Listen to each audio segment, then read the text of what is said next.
வணக்கம். நல்ல நேரம் நிகழ்ச்சியின் சார்பாக அத்துணை சப்ஸ்கிரைபர்களையும் எல்லா அன்பு உள்ளங்களையும் எனது நண்பர்களையும் வருக வருக என வரவேற்பதில் பெருமகிழ்ச்சி கொள்கிறேன். வக்ரதுண்ட மகாகாய சூரியகோடி சமப்பிரபக அவிக்னம் குருமே தேவ சர்வகாரியேஷு சர்வதா.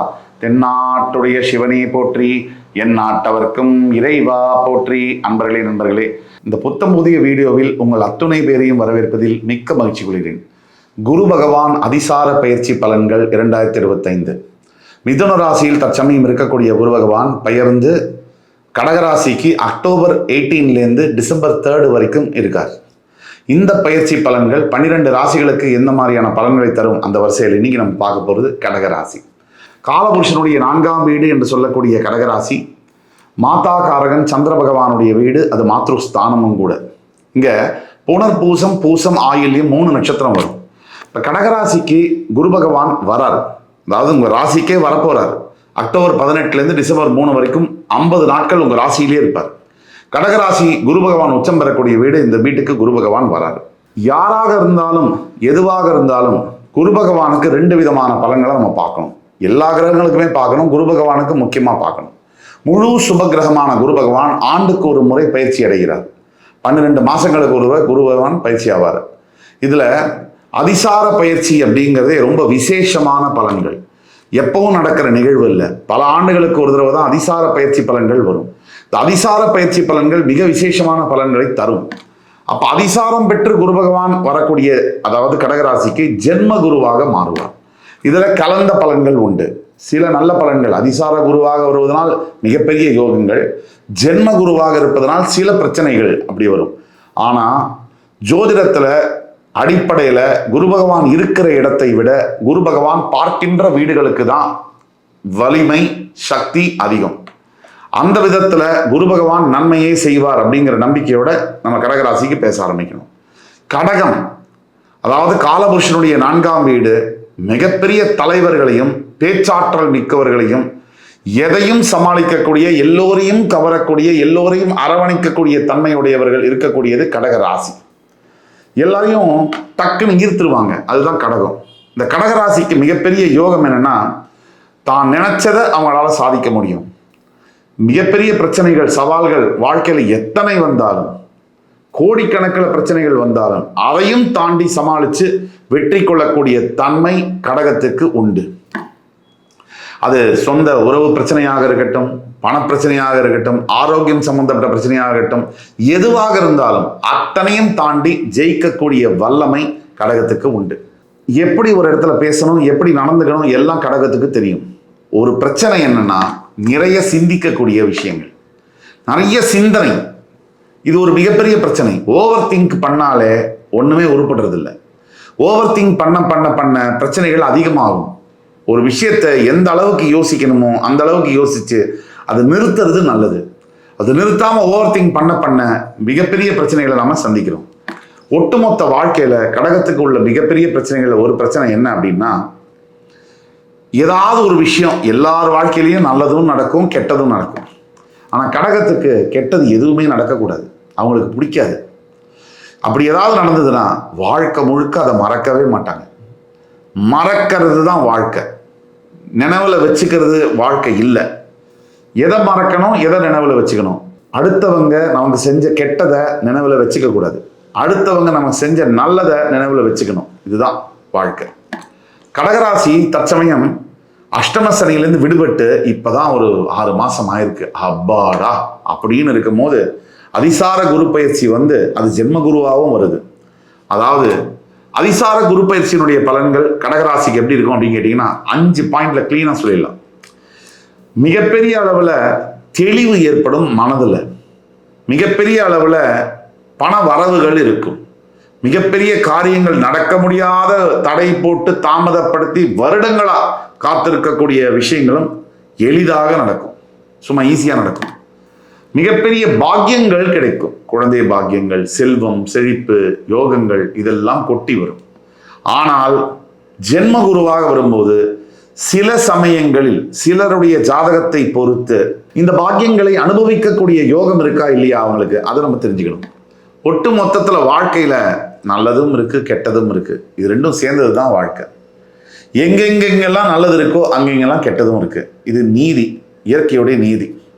அப்போ காரண காரியம் இல்லாமல் எதுவும் நடக்காது. நீங்க அஷ்டம சனியில நீங்க பட்ட அவஸ்தைக்கு இப்பதான் பலன் வர ஆரம்பிச்சிருக்கு. இன்னும் கொஞ்ச காலம் நீங்க காத்திருக்கணும். அதாவது ஒரு அக்டோபர் 18 டிசம்பர் 3க்குள்ள உங்களோட வாழ்க்கையில முக்கிய திருப்பங்கள் நிகழும். திருமணம் சம்பந்தப்பட்ட விஷயங்கள்ல, காதல் சம்பந்தப்பட்ட விஷயங்கள்ல, குழந்தை பேரு சம்பந்தப்பட்ட விஷயங்கள்ல, கொடுக்கல் வாங்கல் சம்பந்தப்பட்ட விஷயங்கள்ல, தொழில், வியாபாரம், கட்டமைப்பு, ஒரு வேலை, ப்ரமோஷன், இன்சென்டிவ், அப்ராடு போறது, இது ஆரம்பிச்சு தொடங்கி மொத்தத்திலையுமே மாற்றங்கள் நடக்கும். நிறைய மாற்றங்கள் இருக்கு. அதுல முக்கிய நிகழ்வுகள்ல நம்ம பார்க்க வேண்டியது குரு பகவான் இருக்கக்கூடிய அதிசார பலன்கள்ல திடீர் யோகங்கள்னு சொல்லக்கூடிய ராஜயோகங்கள். எப்படிப்பட்ட ராஜயோகங்கள் அப்படின்னா, சத்தியமா இது முடியாது அப்படின்னு இருக்கக்கூடிய இடத்துல அது அப்படியே மாறி சத்தியமா இது முடியும்னு நினைக்கக்கூடிய அந்த சாத்தியக்கூறு நடக்கும். நல்லது சொல்றேன், பாசிட்டிவா அது நடக்கும். உங்களுக்கு உங்க மேல டவுட் இருக்கலாம், ஆனா எனக்கு உங்க மேல டவுட் இல்லை, எனக்கு உங்க வாழ்க்கை மேல டவுட் இல்லை. உங்களுக்கு கூட சில சந்தேகங்கள் இருக்கலாம், நீங்க ஜெயிப்பீங்களோ மாட்டீங்களோன்னு. எனக்கு உங்க மேல கொஞ்சம் கூட சந்தேகம் இல்லை. நீங்க ஜெயிக்க தான் போறீங்க, மிகப்பெரிய அளவுல ஜெயிக்க போறீங்க. இது சத்தியம், இது நடக்கத்தான் போகுது. நடந்தப்பறம் நீங்க எனக்கு கால் பண்ணி சொல்லலாம் இந்த மாதிரி நடந்ததுன்னு. ஆனா அதிசார பலன்கள்ல மிகப்பெரிய ராஜயோகங்கள்னு சொல்லக்கூடிய பதவிகளை தரக்கூடிய, அந்தஸ்தை தரக்கூடிய, மிகப்பெரிய இடத்துல திருமணம் முடிக்கக்கூடிய, அருமையான மணமகன் மணமகள் கிடைக்கக்கூடிய, கணவன் மனைவி கிடைக்கக்கூடிய, பிரிஞ்சு போன உறவுகள் ஒன்றாக சேரக்கூடிய, சத்தியமா டைவர்ஸே போட்டாச்சு, முடிஞ்சே போச்சு அப்படின்னு நினைச்ச ஃபேமிலியில திடீர்னு புருஷன் முன்னாடி ஒன்னா சேர்ந்தாங்கன்னா அப்ப எப்படி இருக்கும்னா, ஒத்துமையா, முன்ன இல்லாத அளவுக்கு ஒத்துமையோட. அதுதான் இப்போ நிறைய ஜனங்கள்கிட்ட வேற்றுமை, ஹேட்ரட், நிறைய வெறுப்பு இதை பரவிட்டே வருது. நிறைய எல்லா விஷயத்துக்கும் வெறுப்பு, கோபம், சத்தம் போடுறது, சண்டை போடுறது, இதெல்லாம் ஜனங்களுக்கு அன்றாட வாழ்க்கையிலேயே பழகிருச்சு. ஒரு 30 வருஷத்துக்கு முன்னாடி போய் பார்த்தீங்கன்னா சண்டை அப்படின்னு ஒரு குடும்பத்தில் வருதுன்னா அது எப்பயாவது தான் வரும். அது சாதாரண விஷயத்துக்கு வரவே வராது. மனிதர்களுடைய யதார்த்த வாழ்க்கையே அப்படி இருந்தது. இன்னைக்கு காலகட்டங்களில் இந்த சண்டை அப்படிங்கிறது ஒரு தினசரி சாப்பாடு மாதிரி ஆயிடுச்சு. கணவன் மனைவி இடையே அந்த காலத்தில் சண்டை வருதுன்னா ஒரு 5 வருஷத்துக்கு ஒரு தடவை, 2 வருஷத்துக்கு ஒரு தடவை மினிமம் சொல்கிறேன், இந்த அளவில் தான் வரும். இப்போ 2 நிமிஷத்துக்கு ஒரு தடவை சண்டை வர்றதுக்கு உண்டான காரணம் என்ன அப்படின்னா, சகிப்புத்தன்மை இல்லை, சந்தோஷமா வாழணுங்கிற எண்ணமே இல்லை, தன்னையும் சிரமப்படுத்திக்கிட்டு தான் கூட இருக்கிறவங்களையும் சிரமப்படுத்துற மனப்பான்மை இன்னைக்கு ஜனங்கள்கிட்ட இருக்கு. இது கணவன் மனைவி கிட்ட மட்டும்தான் இருக்குன்னு சொல்ல முடியாது. அப்பா பையன்கிட்ட, அம்மா பொண்ணுகிட்ட, எல்லாருக்கிட்டையுமே இது பரவி இருக்கு. இந்த நெகட்டிவ், அதாவது நம்மளை சுத்தி நடக்கக்கூடிய நெகட்டிவான விஷயங்களோட தாக்கம் ஒவ்வொரு மனிதர்கிட்டையும் இருக்கு. பேப்பர் எடுத்தா நெகட்டிவ் நியூஸ், டிவியை போட்டா நெகட்டிவ் நியூஸ், சீரியலை திறந்தா அதை விட கேட்க வேண்டாம், எல்லாமே நெகட்டிவ். குடும்பத்தோட உட்காந்து அழுகிற மாதிரி இருக்கு. படத்தை போட்டா சண்டை, குத்து, வெட்டு, ரத்தம். இப்ப எங்க மனுஷங்க நல்லதை எப்ப கேட்க முடியும், நல்லதை எப்ப பேச முடியும், நல்லதை எப்ப நினைக்க முடியும், நல்லதை எப்ப செய்ய முடியும்? இந்த கேள்விக்கான பதிலே இல்லை. அந்த கேள்விக்கான பதில் தான் கடகராசிக்கு அக்டோபர் 18 டிசம்பர் 3 நடக்கும். எல்லாமே நல்லது, பார்க்கறது, பேசுறது, நினைக்கிறது, பேசுறது, சொல்றது, செய்யறது எல்லாமே நல்லது. அப்படி நடந்தா வாழ்க்கை எப்படி இருக்கும்? அதுதான் அதிசார பயிற்சியுடைய பலன். அதுக்கப்புறமா ஜென்ம குருனால உடல் ஆரோக்கியத்தில் கவனம் தேவை. அது மட்டும் இல்லை, தாயாருடைய உடல்நிலையிலும் கவனம் தேவை. இதை தவிர வேற எந்த பிரச்சனையும் ஜென்ம குருவினால வராது. கையில காசை அனாவசியமா செலவழிச்சிங்கன்னா ஜென்ம குருவும் தேவையில்லை, எந்த குருவும் தேவையில்லை, கட்டாயம் பிரச்சனை வரும். கையில் இருக்கிற காசை விட்டுட்டு இது ஜென்ம குரு, அதிசார குருன்னு சொல்லி பிரயோஜனம் இல்லை. காசை காப்பாற்றிக்கிறது அவங்கவுங்க கையில் இருக்கு. சம்பாதிக்கிற காலத்தில் காட்டு இருக்கும் போதே தூத்திக்கணும், காட்டு இருக்கும் போது தூற்றிக்கொள்ளுன்னு சொல்ற மாதிரி நீங்க சம்பாதிக்கிற காலத்தில் சேர்த்து வைக்கணும். சம்பாதிக்கிறதெல்லாம் செலவு பண்ணிட்டு பின்னாடி சம்பாதிக்க முடியாத காலத்தில் நான் அப்படி சம்பாதிச்சேன், நான் அப்படி இருந்தேன், இதெல்லாம் பேசி 10 பைசா பிரயோஜனம் இல்லை. ஆக 2. 3வது, குரு பகவானுடைய பார்வைக்கு தான் பலன் அதிகம். அந்த விதத்துல குரு பகவானுடைய 7ஆம் பார்வை மகர ராசியில. இப்போ பார்வைகளை பத்தி பேசுவோம். குரு பகவானுக்கு 5, 7, 9 பார்வைகள் உண்டு.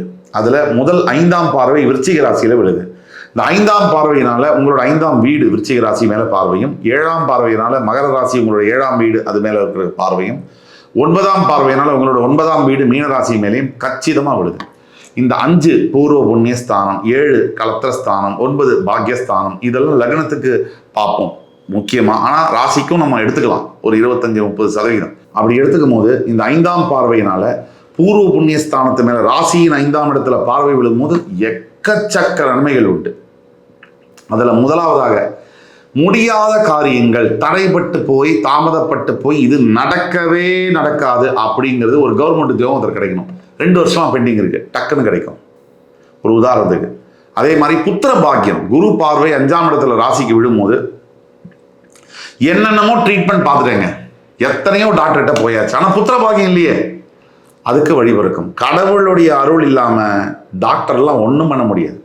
கடவுள் நினைத்தால் மட்டும்தான். ஏன் 1,00,000 பேருக்கு குழந்தை பிறகுது, ஒரு 1000 பேருக்கு பிறக்க மாட்டேங்குது? ஏன் ஏன் இந்த கேள்விக்கு பதில் என்ன? ஏன் இவங்களுக்கு மட்டும் பிறக்க மாட்டேங்குது? அதுக்கெல்லாம் கடவுள் அவரை நினைக்கணும், இந்த கர்மாவெல்லாம் பார்க்கணும். இந்த 5ஆம் இடத்துல பார்வை விழும்பொழுது, குரு பார்வை விழும்போது குழந்தை பாக்கியம் இல்லாத யாராக இருந்தாலும் குழந்தை பாக்கியம் வரும். 7ஆம் இடத்துல மகர ராசியில பார்வை விழும்போது இப்ப வரைக்கும் சார் சத்தியம் பண்ணிட்டேன் சார், 2 காதல் முடிஞ்சிருச்சு, ஒரு திருமணம் பண்ண போனோம், முடியல, திருமணம் காலி கட்டது முன்னாடி நின்று போச்சு, திருமணம் நடந்தே தீரும். திருமணத்திற்காக காத்திருக்கக்கூடிய அனைத்து கடகராசி நபர்களும் திருமணம் நடக்கும். அதே மாதிரி 7ஆம் இடத்துல தொழில் விருத்தி ஆகும். நல்ல கல்வி சார்ந்த தொழில்களை பண்ணும்போது தொழில் விருத்தி அடையும். 9ஆம் பார்வையால் மீனராசியை பார்க்கக்கூடிய குரு பகவானால எண்ணற்ற பயன்கள் உண்டு. அதாவது ப்ராஸ்பரிட்டின்னு சொல்லுவாங்க இங்கிலீஷ்ல. நாம் இருக்கிற வாழ்க்கை நிலையிலேருந்து இன்னும் மேலே உயர்வது. அது பணத்தால் மட்டும் இல்லை, முக வசீகரத்தால, பேச்சால, ஞானத்தால, கல்வியால, பண்பால, ஆற்றலால, எல்லாத்தாலையும் உயர்வது. உறவால உயர்ந்து போவது. அந்த உயர்வுகள் கிடைக்கும். வாழ்க்கைனா என்ன அப்படின்னா, ஒரே வரியில வாழ்க்கைனா நாம மனசுல ஒண்ணு வச்சுட்டு இது நடக்கலைன்னா வாழல, இது நடந்ததுன்னா வாழ்றது, அது இல்லை வாழ்க்கை. நமக்கு எது நடந்தாலும் பரவாயில்ல, அதை எப்படி நான் சிறப்பா நல்லதா மாத்திக்குவேன் அப்படின்னு நினைக்கிறது பேர் தான் வாழ்க்கை. அந்த வாழ்க்கை கடகராசி என்பவர்களுக்கு அக்டோபர் 18 டிசம்பர் 3 கிடைச்சிடும். தைரியமா நீங்க போகலாம். பரிகாரம்னு எடுத்தீங்கன்னா முக்கியமான பரிகாரங்கள்ல ரொம்ப முக்கியமானது என்னன்னா, இந்த குரு பகவானை நினைச்சுக்கிட்டே இருக்கணும், குரு பகவானை வேண்டிக்கிட்டே இருக்கணும். தட்சிணாமூர்த்தி சுவாமிக்கு வியாழக்கிழமை தோறும் ஏதாவது நிவேதனம், சுண்டல் தான் மீன், கொண்டைக்கடலை சுண்டல், அதை நிவேதனம் செய்து அதுக்கு மேல ஒவ்வொரு வியாழக்கிழமையும் குருமார்கள், ராகவேந்திர சுவாமி, ஆஞ்சநேய சுவாமி, ஷிரடி சாய்பாபா, இந்த குருமார்களை வணங்கி யாராவது ஒரு குரு ஸ்தானத்தில் இருக்கக்கூடியவர்களுக்கு உதவிகளை செய்வது, ஆசிரியருக்கோ வயதானவர்களுக்கோ உதவிகளை செய்வது, இப்படி செய்யும் பொழுதுதான் உங்கள் வாழ்க்கையில் பெரிய மாற்றங்கள் வரும். ஒட்டு மொத்தத்தில் உங்களுக்கு நீங்க சொல்ல வேண்டியது இதுதான். குரு பகவானுடைய காயத்ரி மந்திரமும் சொல்லலாம். ஓம் ரிஷபத்வஜாய வித்மஹி கிருணி அஸ்தாய தீமஹி தன்னோ குரு பிரச்சோதயாத். இந்த மந்திரத்தை சொல்லலாம். இந்த குரு பகவானை நினைச்சு குருமார்களை வணங்கி வரும்பொழுது இந்த அக்டோபர் 18 பாருங்க, உங்களுடைய வாழ்க்கை மாற்றத்தோட முக்கியமான திருப்பங்களுக்காக நீங்க வெயிட் பண்ணலாம். இது பொது பலன்கள்ல சொல்றோம், ஆனா உங்க ஜாதகத்தை தனிப்பட்ட முறையில பார்த்தா இன்னும் துல்லியமா என்னால சொல்ல முடியும். உங்கள் வாழ்க்கையில அடுத்தடுத்து என்ன நடக்கும், வாழ்க்கையில என்னென்ன நடக்க போகுது, மாற்றங்கள் வரப்போகுது துல்லியமா சொல்ல முடியும். கீழே கொடுக்குள்ள வாட்ஸ்அப் நம்பரை எங்களை கான்டாக்ட் பண்ணி ஆன்லைன் அப்பாயின்மெண்ட் வாங்கினீங்கன்னா உங்களுக்கு என்ன இருக்கு, வாழ்க்கையில என்ன எதிர்பார்க்கலாங்கிறத மிக கச்சிதமா துல்லியமா நான் சொல்ல முடியும். இந்த வீடியோ உங்களுக்கு பிடிச்சிருக்கும் நம்ம அடுத்து வரும் காணொலியில் வேறொரு சந்தர்ப்பத்தில் உங்களை எல்லாம் சந்திக்கும் வரை உங்களிடமிருந்து விடைபெறுவது உங்கள் சுபாஷ் பாலகிருஷ்ணன். நன்றி, வணக்கம், வாழ்க வளமுடன்.